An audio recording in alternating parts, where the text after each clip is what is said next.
We're good, dude. You can take that one away. Well, I'll use my phone light. All right, dude. Pod 2. We have a name now. Yeah, we do have a name. It's official. We do. We finally have figured out a name. It is. If you don't know by now, we have branded ourselves the One Take Podcast because we do this shit in one take. So Is it one take? it's one take. There's dude. only been 6 that you guys didn't see for this, but yeah, we're calling it the one take because we're one take. Yep, run it all the way through till the end. Yeah, one take podcast hosted by myself, Dalton Flowers, and myself, Blake Keith. we're just two guys with cameras that are making a podcast now. Yes, we are just like every other podcast on the planet. Dude, we had to cut the LB out of this one because we don't want to. We don't want to spoil it for YouTube. Yeah, They can't handle it. But speaking of LB, we went the other day. Oh, man. What a time. We got to see our Lord and Savior, Dude. Fred Durst. The Fred Durst. was I've never beautiful. seen so many fitted red baseball hats backwards in one place at one time. No, me either. It was absolutely beautiful, though. It was a. It was like watching a poetry show, almost. It was would like you say? I've It was seen the beautiful. documentary of Woodstock '99, buddy. Now I know why that happened the way it did. That's Yeah. 30 years later. Yeah. So now it's like all the old people that used to love that shit back then. So like everyone's mellow. People are bringing their kids. It was honestly pretty cool to see. It wasn't like as wild as you think. Speaking of the fucking kids, I forgot about that. We pulled into Blake spent $1 billion on VIP parking for no reason. Dude, yeah, I thought that was our only option. So apparently there's free parking at the Mid-Florida Amphitheater. Dude, Did it was not know last that. minute. We talked about going when we weren't sure, and then the hurricane came. I thought that they were going to cancel. Yeah, So that's a good point. Then Blake hits me. He was like, "Hey man, we going to Limp Bizkit today?" And I was like, "No, we didn't get tickets." And he's all right. Well, I bought 2 in parking. Let's go. I didn't think anything about the parking until he's like, "Oh, we got Premiere," and I'm like, "Dude, you know you just park when you get here, right?" Did not know that. Not a Florida local. Never been to that venue. And yeah, so anyway, we bought the baller parking, pulled up. It actually was quite baller. I think it was worth. I mean, I wouldn't do it every time. Definitely not an LB concert. Yeah, it was pretty cool how that dude in the tuxedo just came up and like took our car. Had Dude. us It was cigars awesome. and champagne and took my car, took my truck. Yeah, I couldn't believe I've it. been there several times, dude. It's not so bad. The parking actually, I could see why it's definitely worth it. It was much shorter of a walk, more direct too. Except for the fun police at the end, we were trying to finish our cigars. But Oh, yeah. dude, a lot of braless chicks, lots of soul patches, and I think the genre's shifted. Like the demographic for the who listens to it now or would go to them. Yeah. I was very confused, and I was also wondering why there was people bringing their, like, we're talking about children. Oh, yeah, dude. I think the people we parked beside had like a 5-month-old baby. Yeah, dude, that was which crazy. was awesome, dude. It made me so jealous because I wanted to bring my daughter because she's been listening to Limp Bizkit since she was in the womb, dude. So literally, like, the she would have headphones fit on? right in. Yeah, she has a fucking backwards fitted and everything. It's Oh, dude. crazy. So She's gonna be a terror whenever she gets older. yeah. So anyway, I wanted to bring her. I was jealous when I saw the 5-month-old baby, but apparently he had a great time. We'll drop some clips. We might not. We were drinking, Yeah. and it shows, and we had fun. So if we do drop it, leave us alone. I don't think you can go to an LB concert and not drink though. I think I had a contact high. Yeah, you gotta just go for it a little bit when you go to the I've never biscuit. smelt so many different strains and variations of weed in one place publicly. It was pretty interesting. That was I will say. bizarre. But enough of the LB. We'll spare you guys that because we got 101 episodes. We'll definitely be bringing some LB too. Oh yeah. The topics at hand here today will be some branding, some community, and upcoming creators. We selected those ones because we were rambling last time, Yes. all over the place. Oh yeah. Yeah. We we're trying to come into this new now branded podcast with clear sights. We're trying to come in, have some direction, and actually a little structure to this thing this time. So Yeah, at the end of the day, the most main focus is value, and it's some entertainment, of course. We think we're funny when we're filming and traveling around the country, but not everybody may think that we're funny. yeah, probably not. But it is what it is. You're here, we're here, and this is what you get. So good luck with it. And this time we don't have that. We purposely took long so I didn't have that creepy mustache anymore by itself, at least. Yeah, I will say you've really let things fill in there. Last time we were really pushing the limits with that thing. I watched that over again, and I was like, "Fuck, dude, who would let that guy near a school?" Nobody. I wouldn't Absolutely let no me one. near a school. No. That's crazy. But Also, you have done a little renovation to this place since the last pod, dude. You've set up some nice Yeah. backdrops for us. I really appreciate my my nice hex background. That it's you've laid under out for me. construction, so if you could see that wood beam, it's literally under construction. I don't know what to tell you. Yeah, I was hoping you would have me like a cool LED wall or something by This this is point. temporary, But dude. I'm about to okay. move anyways. It's temporary. When we said it on the videos at LB. When you guys start making this thing make money, we're getting a legit studio, and it's gonna be tight. Yeah, that's the dream, right? That'd be pretty sweet. Maybe have some guests on. Oh yeah. But for now, thank you to the 9 of you that watched our first podcast. We really appreciate it. And we're doing this for you guys. I think 2 of them were us. I did. Shameless plug. I did listen to. Where was I going? I was on a drive somewhere when I listened to it.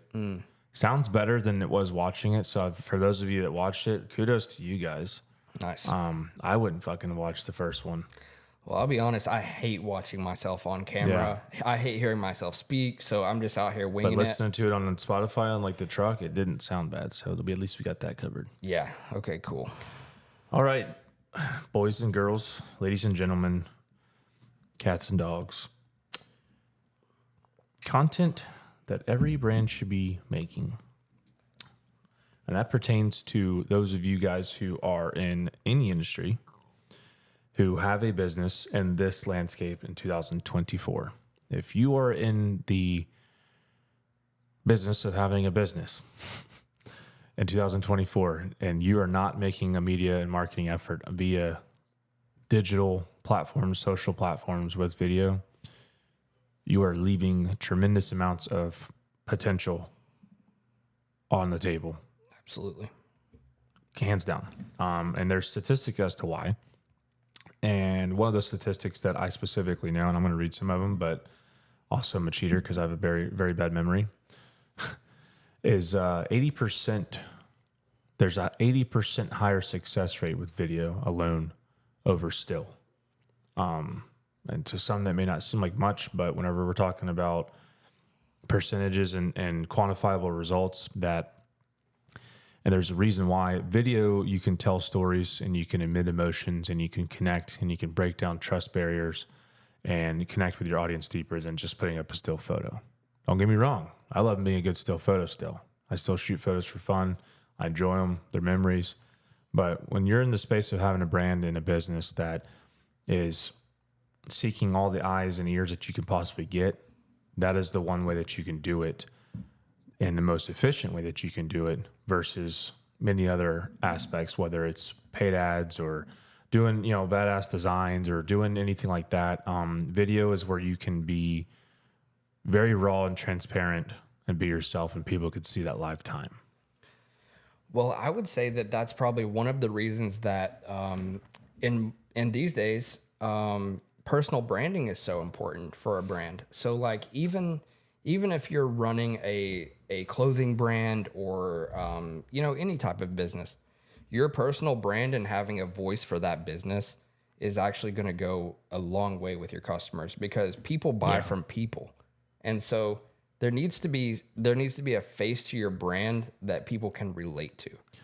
You said it right there, though. People buy from people, and they always have, and they always will. I saw an interesting comparison the other day of a Gatorade versus Prime, And granted, there's some flack with Prime. There's some proceedings behind the scenes, of course, but I think the total valuation of what Prime was valued at versus what Gatorade was at 30 years later was because of personal content, pro creator led branding that coincides with personal branding. For example, the Pauls, love them or hate them, they have built a massive following.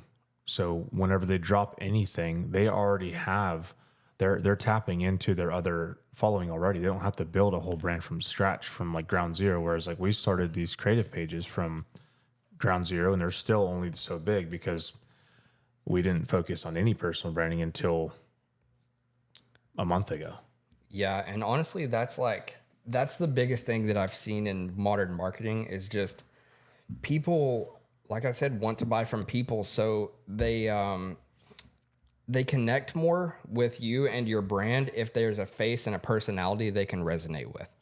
And so, like, say you have, I'll speak on myself. Like, even though I have a very small following on my personal Instagram, it's nothing crazy, very common. But even just that alone drives traffic to my new clothing and action brand. So, like, now, like, using my personal brand, I'm able to kind of leverage that and like steer people to different pages. And that's on a very small scale for me. Yeah. For some people, like, they have hundreds of thousands of followers, and whatever brand they create, people go there directly because they relate to the person. Yeah, that's what I was gonna circle back to was the relatability. People will buy from things that they can relate to.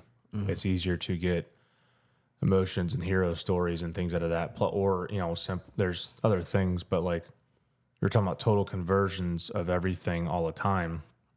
It's one thing if you're supplying a solution for a demand driven thing or you're solving a problem, but it's another thing to have something that people can express themselves and be and relate with. That's why clothing brands and lifestyle brands do so well. No matter how new or how many of them there are 1,000 people that like the same shit that I like. There are tens of thousands realistically, but like you can guarantee to get 1,000, couple thousand people out there that like the music that we listen to, that like the style of the filming that we do, and this, that, and the other. And if you provide them good stuff and things that they can express themselves with, that's where that really wins. Because let's face it, there's no actual, you're not curing anybody's problems by having a clothing brand. You cure problems with a B2B brand or a B2C brand that provides services or things like that that provide solutions to people. A clothing brand or other brands like that are either driven from people's desire to tell the world that they like motorsports or they like this or they like that, or you're something that likes designer stuff and you want to, for whatever reason, appease people to think that you're super rich, whatever. And that's why that model continues to keep working, because whether you're a YouTuber, you're a new person, or you just started, and you pay somebody to come and cut your content, like it works and it's proven. And even for these people who run, even if it isn't a clothing brand, if you just run a business, getting on camera for your business and becoming the personality for what you're doing really plays to your audience. And because people see that on social media and they know who they're working with before they even talk to you. Yeah. They see your personality, they see the things that you enjoy. And then at that point, it's a easier entryway to then sign on new clients or to begin working with these businesses or these people. I think the big deal is authenticity. I think that's really one of the biggest winners, with whether it's like even us as an agency now, we're starting to do more behind the scenes, like vlogging stuff. And to most people would be like, oh, you guys say that stuff and you guys have drinks after you're done while you're working. And it's like, dude, we're doing that with our clients. Like we have a good relationship with them. We're friends with them whenever the work stops. Yep. And that's the cool part about them is like we're able to do that. Of course, we're doing it safe. Nobody's drinking and driving. Nobody's doing anything unnecessary. It's all under control, and we go and we spend time with them. It's not just transactional. The cameras, in fact, that's when we start doing our own stuff. We don't encroach into the client's time while we're there for obvious reasons, but that's where we start to mess around and we can cut loose and have a little fun. And we had a blast with that. And I think that's anybody that thinks that's a problem that's crazy. Cause, like, I don't know, man. You look at relationships that people have, and it's like you're calling up for something or calling up for money, and that relationship probably won't last that long. Where I can call Eric and be like, "Hey, man, we're going to be in North Carolina for a week. You guys want to get together?" And if he's not busy, I'm sure we'll get together. Yep.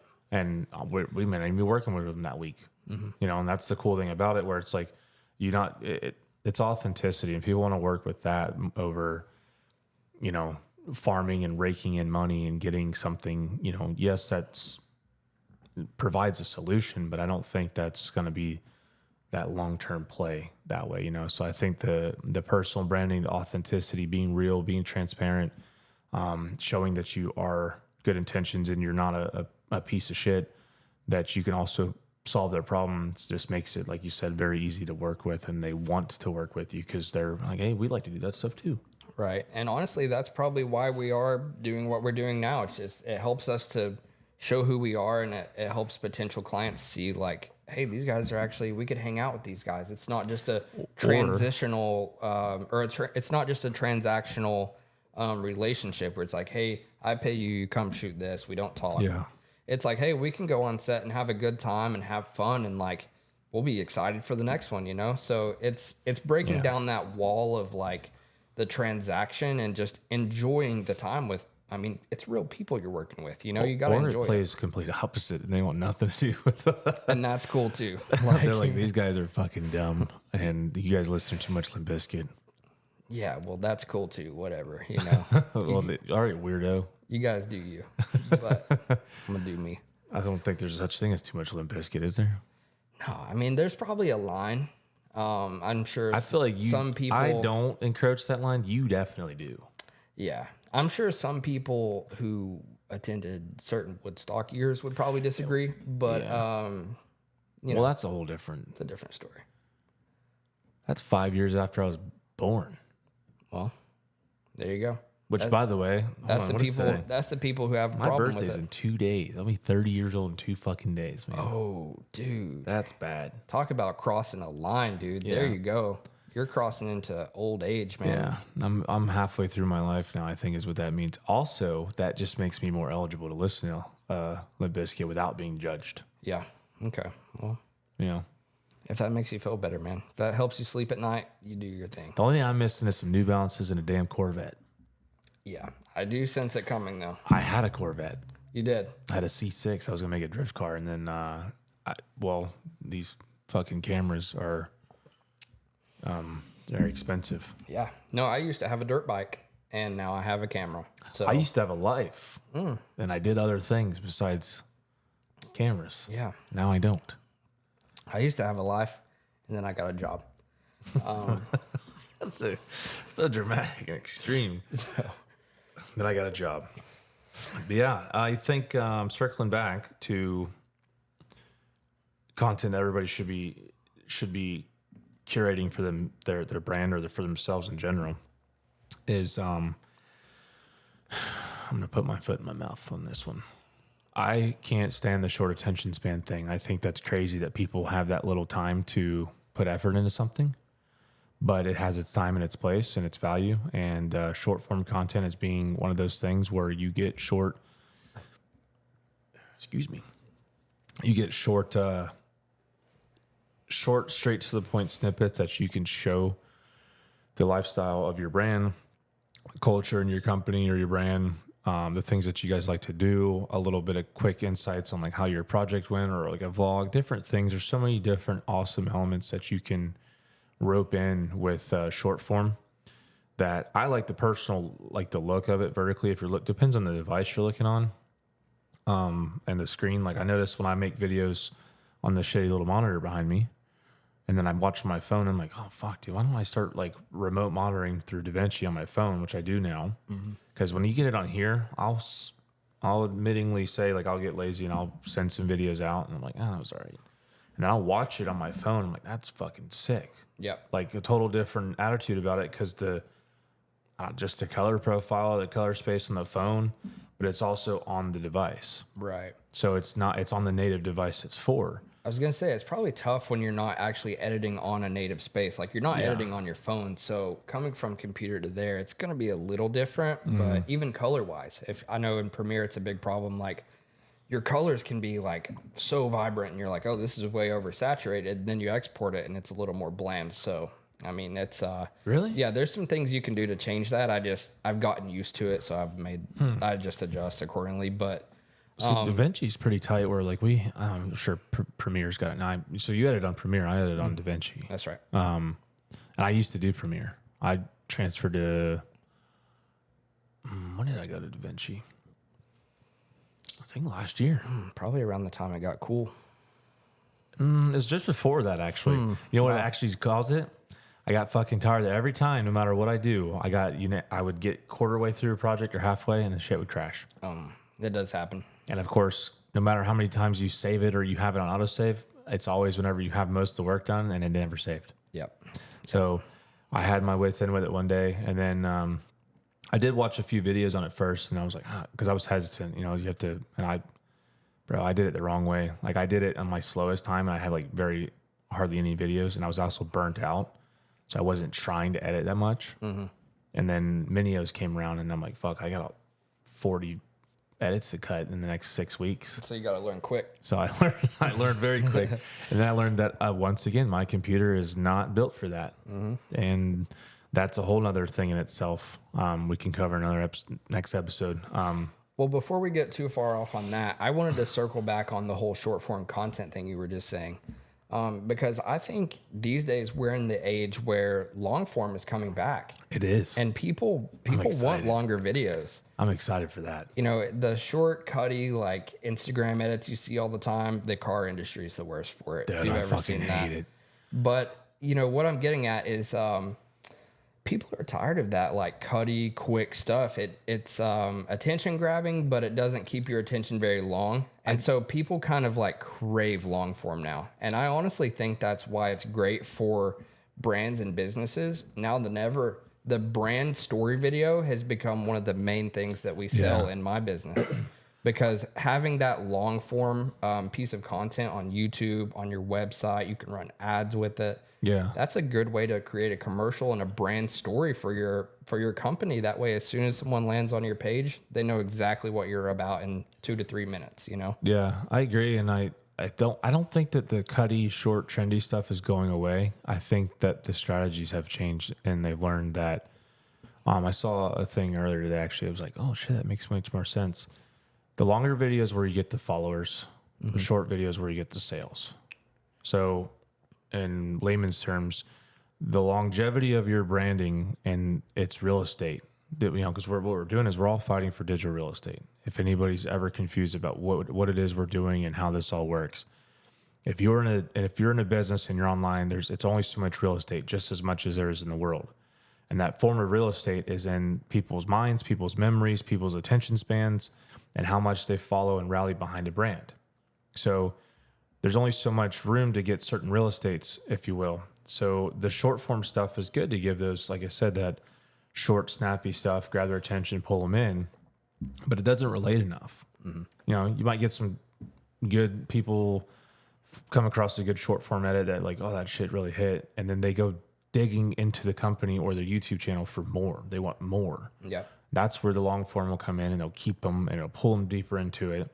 And that's like that pairs up exactly what you're saying about the value and the relatability and the relationship is built on the long form, which is where the brand stories come into play, the behind the scenes stuff, where you get the texture, not the flashy, look, it's got a time and place now, I think is where it's shifting. It's now became part of a strategy, not the only strategy like it was over the last 2 years. Yeah, and I think it's just because people's attention spans are shifting. Even I was actually listening to another podcast, and they were discussing that YouTube has become even bigger as far as growing an audience than even TikTok these days, because people's attention span has shifted, and the quick, cutty edits, like even TikTok is going for... sorry about that. Even TikTok is going... more towards long form. the 2-3 minute Now you can videos. post like an hour video. Yeah, even like the 2 or 3 minute videos on TikTok now are hitting better than the 15-second, 30-second they hit before. Yeah. So that shows you like people's attention span is shifting. It's interesting. I wonder if we could experiment. Like the vlogs we just released, they were anywhere from, I think the shortest one was 10 minutes up to 18. I wonder if I could export them in vertical and put them on TikTok, see how they do. I'm sure. Maybe sure it pretty would. tight. Probably look cool too. Better, like, different look of it being. It's interesting though, because building out an agency like we have between the video production agency, we have a full service one, which is actually why we work so much together. You guys do, I'd say, well, your whole motive is video production, where we're doing video production, adding in strategic placement through paid media, and then obviously the design stuff through like the brand development. Yep. On our video side, we get quite a bit of wide array of video requests because we're working as a partner with the brand as their media source to provide that. So we've been doing the brand story stuff all this time, as well as social. And then you have some months where it's 50-50. Some months we're putting more video, more long form in there than we are short. And it's interesting to see over the last probably 3 or 4 months how even those guys have been like requesting less short form. And I wouldn't say less, but they've been like, oh, well, what does it take to do the long form, as if we don't do enough of it.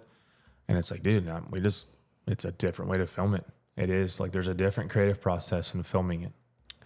Well, honestly, that's in my business. That's one of the things I notice the most is like if you create long form content, you're able to cut it down in a way that can even be used on social. Yeah. So I mentioned earlier the brand story videos. That's one of the most popular things that my agency sells or my production company sells, is because you can go and create a commercial essentially for a brand.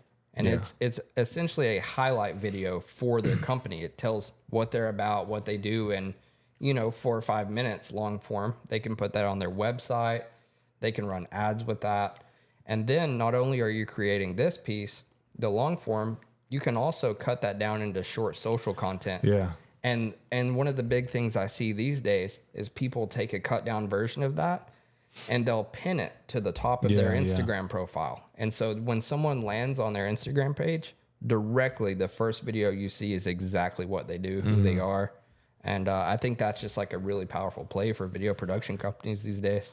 And I circling back on the content, being able to cut it down, you can't vice versa that. You can't film short form and turn it long. All right. You can film it in terms of, if we're talking about long form, when we refer to it, we're talking about landscape versus portrait. So you can't take your vertical stuff and turn it into horizontal, but you can use it as long form now, especially on TikTok, or if you go and like, I think Instagram's increased their time that you can have total videos, not to an hour like TikTok, but you have these other platforms that are starting to kind of, they're going to do it regardless, because they're going to see, okay, the time's going back to YouTube, the time's going to TikTok. We want them on our platform.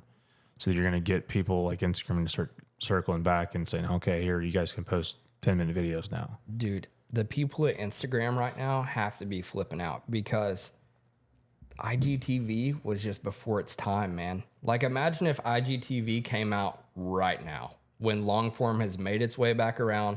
I feel like they rolled out IGTV right when short form was becoming popular. So They're the ones that made it that, though. It was literally like right place, wrong time. So now, like, they made it that way, though. They're the ones that because at the time, if my memory recalls correctly, TikTok wasn't a thing yet, or wasn't nearly the thing yet.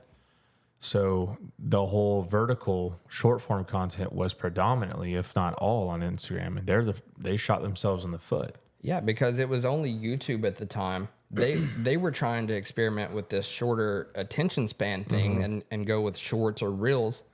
And now TikTok came in, blew that out of proportion. People's attention spans have changed, and now it's back to long form. So it's like Instagram has to be looking at themselves like, come on, guys, like we mistimed this thing, like.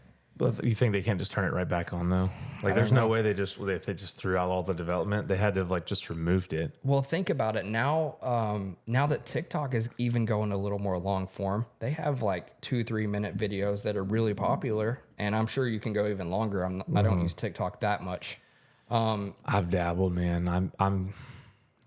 I've only started putting a big emphasis on it now. I don't even call it a big emphasis. I've been putting more into it, looking more at it, because apparently the creator tools, it's easier, quicker to make money on it than it is Instagram. I've heard that. I've heard TikTok Shop is great as well. They don't necessarily, I don't know what the fucking deal is, but we're not even a firearm dealer or manufacturer of any sort. We simply just create the content for them. We show a few little snippets here and there, and our page is constantly getting bashed with that stuff. Like they're shadowing us all the time. But I can show it on everything else, just not there. Yeah. So it sucks for us because like that's a heavy workload of our clientele, and not being able to share many projects really kind of sucks. But that's why I've been looking at TikTok. Whereas like if you do it the right way on TikTok, they won't bother you too much with it, as long as it's not looking unsafe. And then of course music's the one thing, like they'll snatch the whole sound out of it right away. Which is so amazing to me because I don't know how your algorithm works, but I see some gnarly videos on there. Like, dude, I'm talking, I see war videos, death, dying, car accidents. On Instagram and TikTok, both. I've seen more basically porn and beheadings in the last 4 months than I've seen gun stuff. Yeah. And it's like, how can you watch someone literally lose their life on Instagram? But the second you have like anything, God forbid, I put a law enforcement agency training. Yeah, who knows? That's a whole deal, man. That's yeah, it's crazy. That's above my pay scale there. But speaking of content and long and short form, I mentioned something about culture and following and brand authority, and that's where community comes in and makes a big play. Not just in personal brand and but also business brand, so to speak. The community aspect of things is where it all goes down, right? That's where for those of you, and drop in the comments and any other things, message us, email us, whatever, if you have questions about that stuff, because I know sometimes it's hard to understand the vernaculars, but community is otherwise associated with your audience. And if your audience, in other words, your community is rallying behind your deal all the time because those people know they can come to see awesome shit. They can come to a platform that gives them an outlet to forget about their day or relates to the problems that they're having or solves the problems that they're having or whatever. Like they're building up community because they're interacting with it too. We have this deal with the clients all the time, one of which that we just recently ended with, where we've created all this content and they're not getting the traffic that we anticipated. And then you go look at their page and their activity level is less than 5 minutes a day. And we're talking about Instagram wanting you to be on their platform, TikTok wanting to be on your platform, attention spans, blah, blah, blah. Yeah. If you're inactive, you're not going to have a community. You're not going to have any, like, the fact that you even have a following would be crazy in itself. Yep. But now that because it changed too, attention span wise, right? And that's people also forget. Well, if I post every day, we'll grow, we'll reach a bunch of followers and blah, blah, blah. And it's like, yes, you will reach some. You'll have some traffic just by being consistent. But you will not catch those strides that the algorithms now are placed in to put you in front of those eyes. They're ranking and scoring your content, your page, your activity, all that stuff. And that's why some people like myself who have badass content on their pages and it never gets seen, because by the time I get done, I'll be honest, transparent up front. By the time we get done doing all this stuff for everybody else, I don't care. I'm burnt out. I don't give a shit about posting a post. I'll put a reel up, and if it gets 500, it gets 500. Sometimes it'll get 50,000. It is what it is. But that's because I'm not on there making it a strategy for myself, because we're doing it for them. Yep. But, I'm a living example of that with our agency, our company. We don't post enough. We don't do all that stuff because we're running on little man teams right now. Yeah, well, it's hard to do it when you're like you're running a business and your whole day is structured around making sure clients have their content, it's posted correctly, they're engaging, like, and then by the time you sit down to do it for yourself, it's like, oh man, I'm spent for the day. Like I'll do it later, you know. But one of the things going back to community that I'm actually really working on with my new brand Emerge Co. Is building that community first and having that in place before I ever try to sell or pitch a product. Yeah. So literally what I'm doing is just posting videos. I'm doing these essentially passion projects and releasing them for free. I'm not being paid to film them. And that's hard to do sometimes. Dude, that's I mean, as much as I want to do it, like right now I have probably 6 or 7 people lined up that I'm like, fuck, if I can just get up there because they're not in Florida. Yeah. We got all kinds of stuff to do, but it takes money to, especially when you start bringing these big cases full of shit. You can't just fly with them everywhere. Yeah. You know, I'm not driving across the country to do all of these projects. For sure. But yeah, I mean, that's pretty much my goal with Emerge Co. is to build that community first, at least for the first year. I like it. And you're bringing it back. And I'm just trying to like actually provide some valuable, cool content that people like to consume. I mean, like I love to watch rad videos, so hopefully people like to watch my stuff too, you know, like, and after I build that community for a while and actually like build trust and make it fully what it should be, which is just Emerge Co. is just a higher execution of life. It's Emerge is to become known or to become better. And so, are you shamelessly plugging right now? No, that's just what it is. And so, sounds like a shameless plug. Hey, plug it up, plug it in, hit that follow button. But yeah, so I'm just trying to build a community though that enjoys the same things that I do, and hopefully I can bring that to events across the country, build a clothing brand, and even have like an athletic line for I dig sponsored. it, because it's. Everybody's always quick to say, "Oh, there's enough clothing." Like, dude, there is.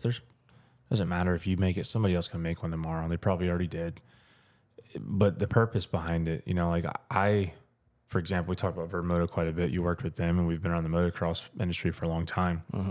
I grew up on watching Verb. It's funny enough that I got into camera stuff because I watched them. Oh, it's crazy. I never thought that I'd be trying to do the same stuff that they're doing when I was racing. So to fast forward now to where it's like, it's cool to see that old style come back.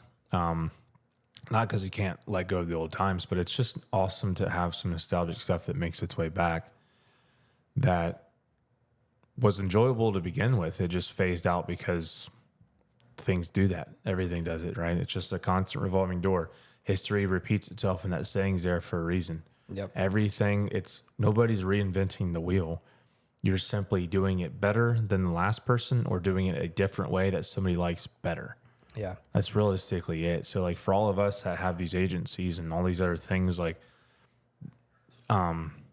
there's a point I'm getting at with this, with like bringing new creators in. That was one of the things we were going to cover today, is up and coming creators and stuff, is this whole, especially in the motocross side of things, where there's like a lot of, I don't know if it's ego. I don't know if it's because it's so small. The sport itself suffocates itself, so people feel that there's not enough to go around. So you have this massive competition thing where it's like, instead of, if you go to the automotive side of things in the creative space, those guys are usually all up, hey man, rally with us, man, come on to that. Like, you just met them, you pull up to a car show, and they want to wander around with you and film. I think it's also age dependent too. It's like generational, so I can't say it's every one of them, but most of the time earlier on, that's how it was with us. There's actually legit conversations. With moto, it seems that like you just get that side eye clicky, like fucking, like, I don't want to show you, like, as if you have some secret sauce that they're gonna come and steal by them standing next to you or hanging out or something. It's weird, but the point I'm getting at is new or not, man. You know, being authentic and just realizing like you have your own style to develop, you have your own creative flow and process. That's probably going to be why your style the way it is, and play on that. Like, leverage that and work on that. That's what's going to make you the most successful and stand out the most, I feel like. And that's the whole thing with Emerge, man. I'm not trying to do it better. I'm not trying to one up anyone, or I'm just trying to create a cool community that enjoys watching these action sport video parts. And hopefully I can eventually like go to events one day and like rally people together and like just everyone enjoying this whole thing, you know, like, Yeah. it's a whole style. And like, even I eventually want to feature like other people's work, other people's videos that I think are rad. And it's not just motocross. Like, that's my roots. That's where I come Yeah. from. So obviously it's super motocross heavy, but eventually I want this thing to be all action sports, man. And people who don't even do action sports, but maybe came from that background, you know, because it's Yeah. all the same feeling. We're all just a bunch of like passionate kids at heart that love the same thing. And that's why I'm doing it, man. That's literally the only reason. I like that. That's probably a simpler way to summarize what I just said. Was like that's why we talk about it all the time. Like, oh fuck, man, because this sport will chew you up, dude. It does. It burns you out. It spits you out. It'll do it even as a racer, as a business person, as a creative. But it's something that I've always loved so much, and the talent that you're able to be in the presence of whenever you are there filming and working with them is crazy to not want to always go out there and do it. So like I'm now like I want to go back out and start filming stuff. We've talked about it. I'm ready to go back out and help out with some of those projects. And just if I have it in the schedule, I'll go. Because I get better at filming. I'm more at peace and enjoy what's going on. I'm more, oddly enough, when I'm more busy with that, something I like and want to do, I get more busy with business and it keeps like the momentum grows. I don't know what it is, but It's like a flow state thing. Yeah. Once you're in motion, you Yeah. just stay going, dude. it's awesome. So getting back out to the track, even the drag strip stuff, man. I'm not a drag racer, but it's cool to watch some guys with the science and the technology and it's definitely not my cup of tea. I wouldn't spend that kind of money to do it, but they go and watch them and there's a lot of technology and science and like physics and things that these guys know. And to most people, like, oh, they're rednecks with fucking money. And yeah, they are, but they're smart and they got the shit down. Just like, you know, motocross guys, that sport has evolved so much to where bike setup chat, like, you know, when I rode, your suspension and you had a built motor, like, cool, that was all the recipe you needed. Now it's, you know, these kids know this stuff. So it's pretty bizarre. And trying to get back out there, I think, is a cool thing to do. That's been my favorite part about doing this new company, man, is just getting out there, like, because action sports is my roots. And for the longest time, I felt like none of my work in the industry had a place to live. And I felt like I just couldn't make the projects I wanted to make. I was always like chasing a dollar or just trying to make a living. You know, we're all out here trying to make a living. But Speaking of new creators, it's before we go on, I finally feel like my work has a place to live, and I hope to use that platform to help other people have a place for their work to live as well. yeah, no, that's tight. And that's what I was, not to interrupt, that was what I was getting at, was like new creatives. And for the longest time, dude, I've worked pretty hard I wouldn't say I worked hard, I just unanimously did it, at being under the radar. Like, I'm not a big social media person myself. I don't really care about being popular. I'd rather just work, make money, build brands, and just be behind the scenes. Obviously, for obvious reasons, we already noted earlier about personal branding. This is the reason we're doing this stuff now, and I'm not doing that anymore. But for the longest time, like you said, having a place for your work to be, and it's like, dude, your agency and your personal page is your brand, and that's something I had to accept in the last year itself, learning the hard way again. Of as much as we're critiques of ourselves, probably the worst. That's why that stuff exists anyways. So like myself, I'm starting to finally drop everything, regardless of like, well, what if Instagram takes it down because it's got guns? And like, dude, that is what we work on. And if people don't see it, they're never going to believe it. They're never going to know it. So, and we do. We've worked with some of the biggest teams in drag racing, some of the biggest names in motocross, some of the biggest names in the defense space. Yep. We've worked with some of the biggest names in some of the supplement spaces, and I've never shown it. So nobody knows it. It's just a false claim until I show some of this stuff.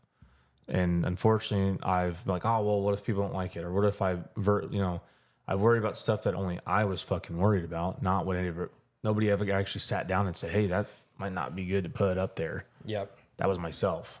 Well, I know, and we just discussed that you fall victim to this as well, but I feel like I've done all of this stuff, but from the outside looking in, no one has any idea because it's the same thing. I was so busy working on it. I never actually put it out there for people to know that I do this kind of stuff.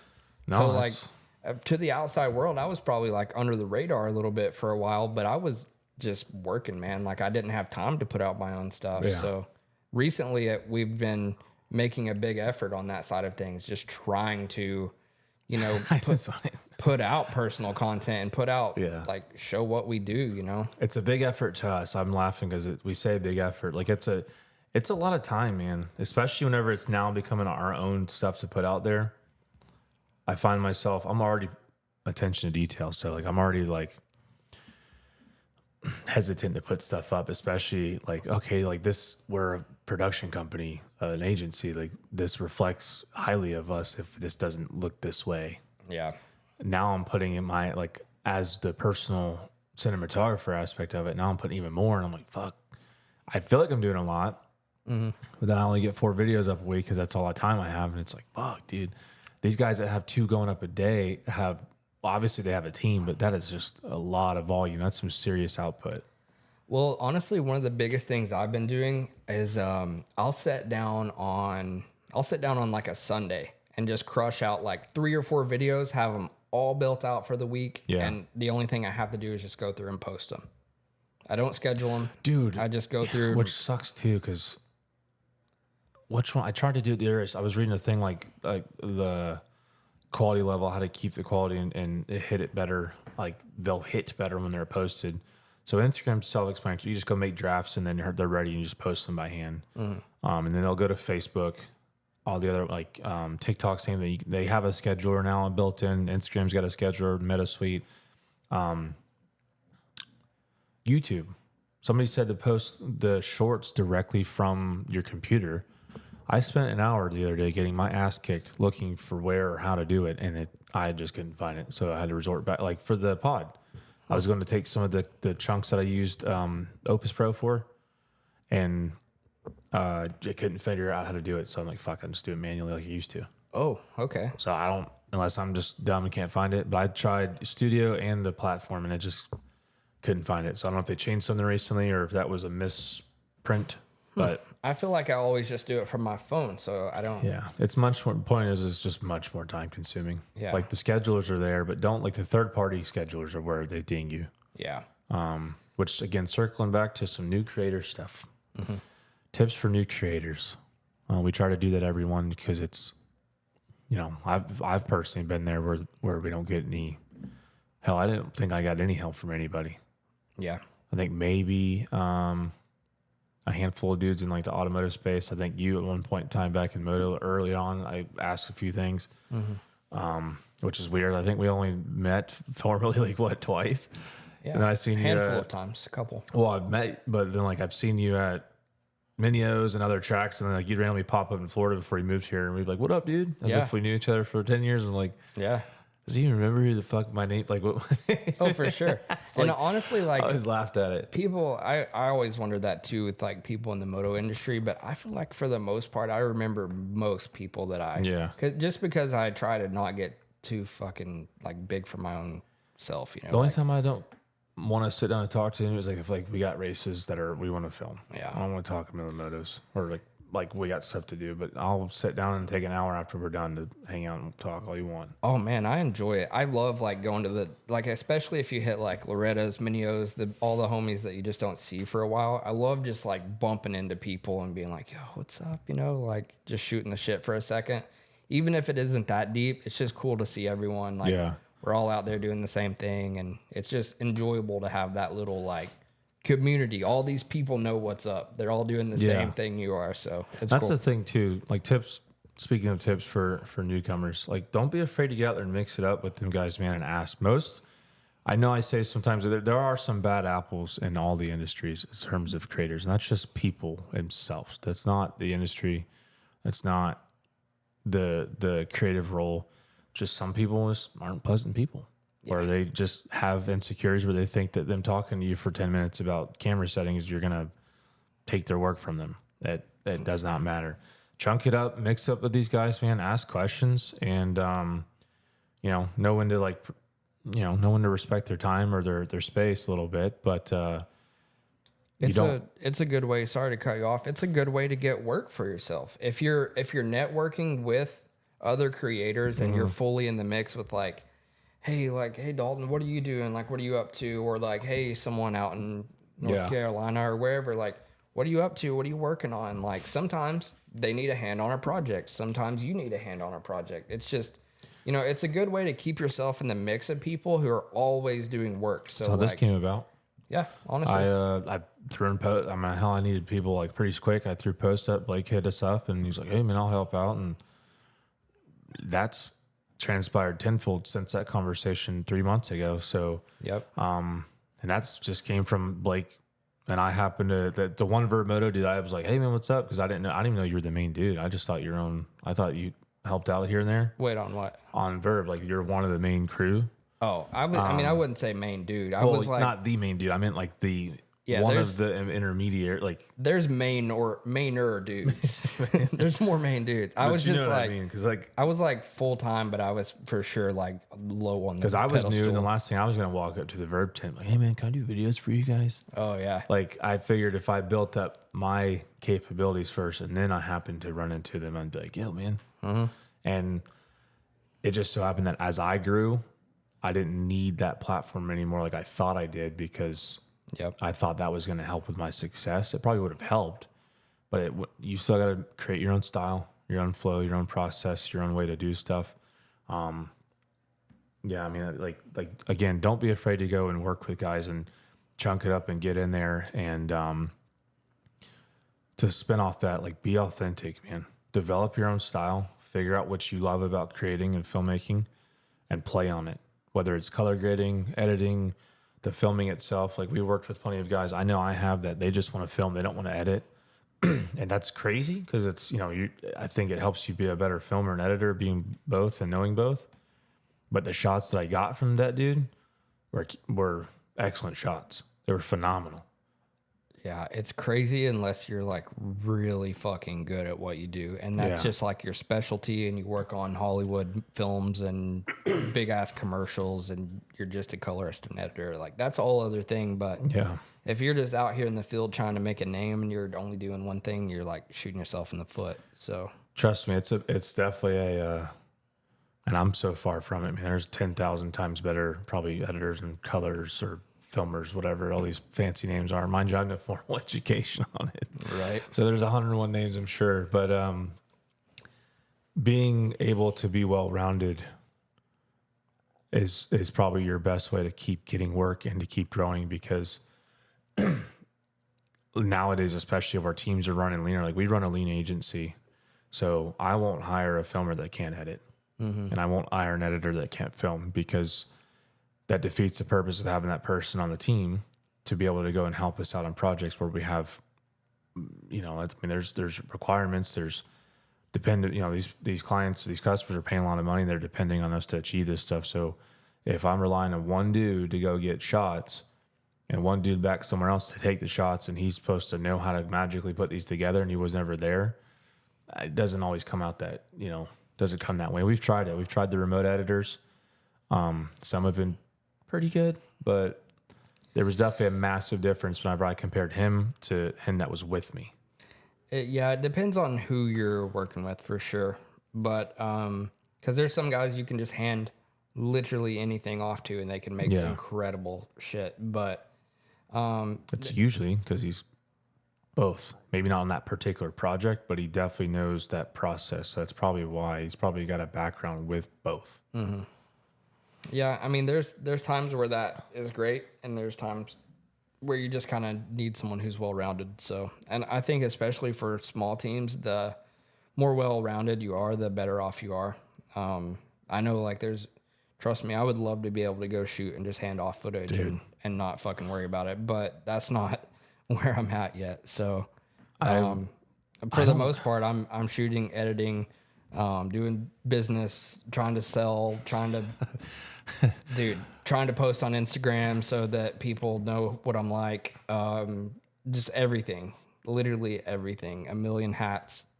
Yeah, and other than like business growth, there's nothing wrong with it because we had this saying when I was at the fire department where it's like where you are a tool of your business. Mm-hmm. Like in that reference to the fire stuff, like we are tools on the truck. There are literal tools on the truck, but you are equally a tool to be able to use those tools. Like it all compounds. So like for you, yes, your stronger suit's probably in X, Y, and Z, but like in the earlier stages, you're gonna have to, it has to be done. Like same thing for me. I'm better on the business end of it.